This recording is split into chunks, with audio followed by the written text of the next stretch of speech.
आप upper middle class है ना, आपको तो परवाही कोई नहीं है, आपके तो उन्होंने 1% आपको राहत दे दिया। मुझे ये बताइएगा, अपर मिडिल क्लास से आपका ताल्लुक है, तो ये जो आपने अखराजात गिनवाए, सदर के ज़ाती अखराजात में भी इजाफा किया गया है, सेनेट चेयरमैन की तनख्वाह बढ़ा दी गई है, स्पीकर कौमी असम्बली की भी बढ़ा दी गई है, लेकिन देखते हैं हम कि आम जो गरीब है उसकी कम अज़ कम तनख्वाह 37,000 थी, वो वही रही है।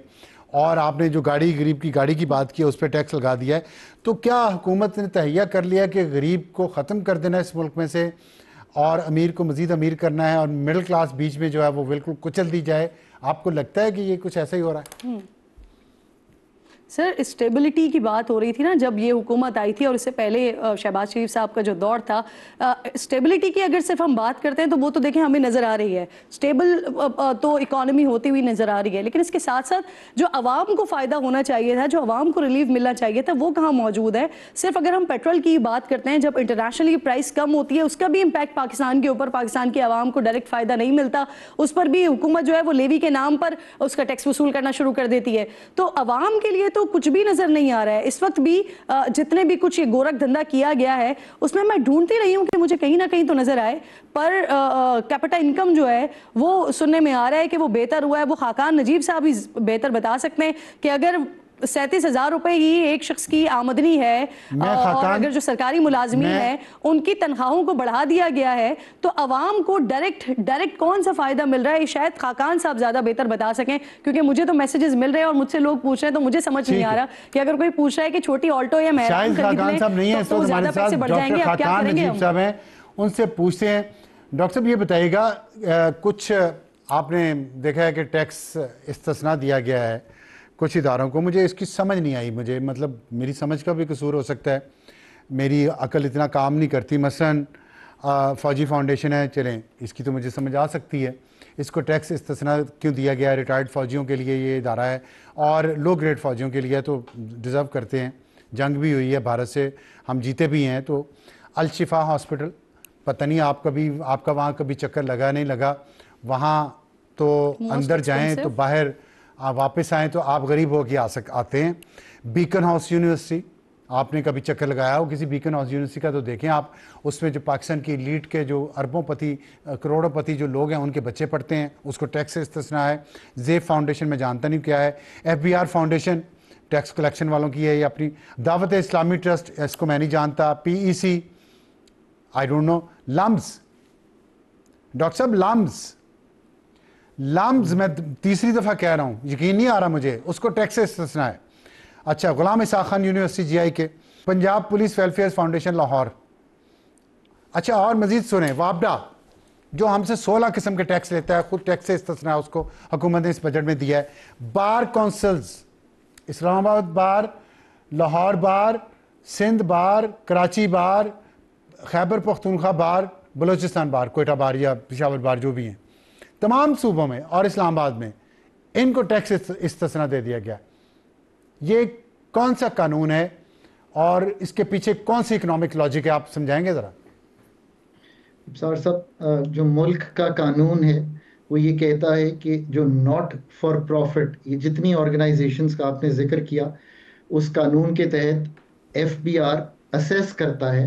पहले असेस करता है जब आप वो सर्टिफिकेट मांगने जाते हैं कि आप नॉट फॉर प्रॉफिट हैं, और उसका क्राइटेरिया होता है, अगर वो क्राइटेरिया मीट करते हैं। इस दफ़ा मैंने ये भी सुना है कि उन्होंने उस क्राइटेरिया में ये भी तब्दीली की है कि एक शेड्यूल में परमानेंटली कई जो थे अदारे, उनको नॉट फॉर प्रॉफिट और ये सर्टिफिकेट दिया गया था, वो शायद उन्होंने ये भी तब्दील कर दिया है, शायद आपके ही रिपोर्टिंग पे किया होगा, कि वो ताहयात नहीं रह सकते। अब उनको हर 2-3 साल बाद पीरियोडिकली जाकर ये प्रूव करना है कि they are still not for profit, और वो उनके जो बोर्ड है या जो चलाने वाले हैं वो उससे कोई फायदा नहीं उठा रहे। ये जो यूनिवर्सिटीज होती हैं, अच्छा, कई दुनिया में नॉट फॉर प्रॉफिट ही होती हैं। सुन लें, ये नॉट फॉर प्रॉफिट ही होती हैं इसलिए कि वो अपने पैसे कमाएं, वो अपने बहुत बड़े बड़े एंडाउमेंट्स बनाएं, उससे स्कॉलरशिप्स दें, पर कोई जो बोर्ड है उस पर ज्यादा लोग, जैसे हम बहुत सी यूनिवर्सिटीज को सपोर्ट करते हैं, तो जरूरी नहीं है कि हम वहां से मुनाफा ही ले रहे हो या हम कोई तनख्वाह ही ले रहे हो। वो जो ठीक है, मैं फेयर इनफ। मुझे सिर्फ ये बता दें, अल शिफा हॉस्पिटल जो है ये नॉट फॉर प्रॉफिट है, मान लेता हूँ। Beacon house university not for profit है, आप कहते हैं तो मैं मान लेता हूं। लम्स, मैं नहीं कह रहा, देखिए I am not telling you वापडा, about a particular वापडा, university. एक मिनट है, मैं आपसे सवाल पूछना चाह रहा हूं। वापडा, बार काउंसिल्स, सिर्फ बार काउंसिल्स, वापडा, लम्स, अल शिफा हॉस्पिटल और बीकन हाउस यूनिवर्सिटी क्यों? फिर कायदा यूनिवर्सिटी में आपको पता है 6-6 महीने से, साल से सैलरी नहीं मिली उन लोगों को। ये पाकिस्तान की, ये टॉप 500 यूनिवर्सिटीज में आती है दुनिया की, वाहिद यूनिवर्सिटी है पाकिस्तान की ये, और कोई यूनिवर्सिटी पाकिस्तान की इस ग्रेडिंग पे नहीं है। उस पर को तो तनख्वाहें ये लोग नहीं देती हुकूमत। और इन प्राइवेट यूनिवर्सिटीज को जिसकी इतनी फीस है कि वहां गरीब का बच्चा सामने से गुजर नहीं सकता, वहां पे ये टैक्स एग्जम्पशन दे रहे हैं। वापडा कैसे नॉट फॉर प्रॉफिट है? बार काउंसिल्स कहां से आ गई? आप वकीलों की फीसें देखें, उनकी बार काउंसिल्स, मुझे समझ नहीं आ रही, आप बता दें। It's not fair to comment on any particular without knowing the particulars.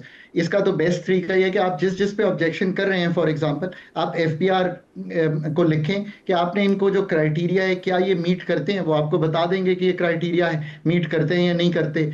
ये तो ऑब्वियसली जजमेंट जो है अदारों ने करनी है, ये तो अथॉरिटी ही बता सकती है कि किसी, मैं तो आपको जेनेरिकली बता सकता हूं कि क्यों ये क्रिएट किया जाता है। और इसका एक और मकसद ये है कि जब आप इसको जाकर अदारे को पैसे दें, यानी कि आप एक चंदा देते हैं, चंदा तो इन सबको आता ही होगा, तो जो वो चंदा है उस पर मुझे एक रिसीट मिलती है, वो मैं एफपीआर को भी दिखा सकता हूं कि मैंने अपनी इनकम में से इतनी इनकम जो है वो आज एक ऐसे अदारे को दी जिसको आप रिकग्नाइज करते हैं। सो इसकी बहुत सी वजूहात होती हैं कि ये एग्जेम्पशन जो है मांगी जाती है। अस्पताल स्पेशली चंदा इकट्ठा करने के लिए और हमें वो सर्टिफिकेट देने के लिए मांगते हैं। सो इन ऑल ये भी याद रखिए कि ये वही मुल्क है जिसमें फिलांथ्रोपी बहुत ज्यादा है, और कई दफा तो लोग ऑब्जेक्ट कर देते हैं इस चीज पे कि इतनी बड़ी फिलांथ्रोपी है और टैक्स क्यों नहीं देते लोग। सो पाकिस्तान उस फिलांथ्रोपी को चलाने के लिए, चाहे वो ईदी हो या बाकी हो, और एजुकेशन की फिलांथ्रोपी कोई बुरी चीज नहीं है। मतलब एजुकेशन अच्छी, अगर डॉक्टर साहब माजद खां हूं, आपको इंटरप्ट कर रहा हूं, लेकिन देखें ईदी को अलशिफा हॉस्पिटल से तो ना मिलाए ना, और ये कायद-ए-आज़म यूनिवर्सिटी को लम्ब से और बीकन हाउस यूनिवर्सिटी से कैसे मिलाया जा सकता है? कायद-ए-आज़म यूनिवर्सिटी की तनख्वाहें नहीं दे रहे ये लोग। मैं समझना चाह रहा हूँ आपसे, आपने बात ठीक की है, इनसे हम पूछेंगे भी हुकूमत से, लेकिन मैं समझना चाह रहा हूँ क्या क्राइटेरिया होता है कि बीकन हाउस यूनिवर्सिटी को दे दिया, कायद यूनिवर्सिटी को नहीं दिया, अल शिफा को दे दिया, मारूफ हॉस्पिटल को नहीं दिया, लम्स को दे दिया, किसी गवर्नमेंट कॉलेज फैसलाबाद यूनिवर्सिटी को नहीं दिया, क्यों? क्या क्राइटेरिया है? प्राइवेट यूनिवर्सिटीज हैं, प्राइवेट हॉस्पिटल्स हैं।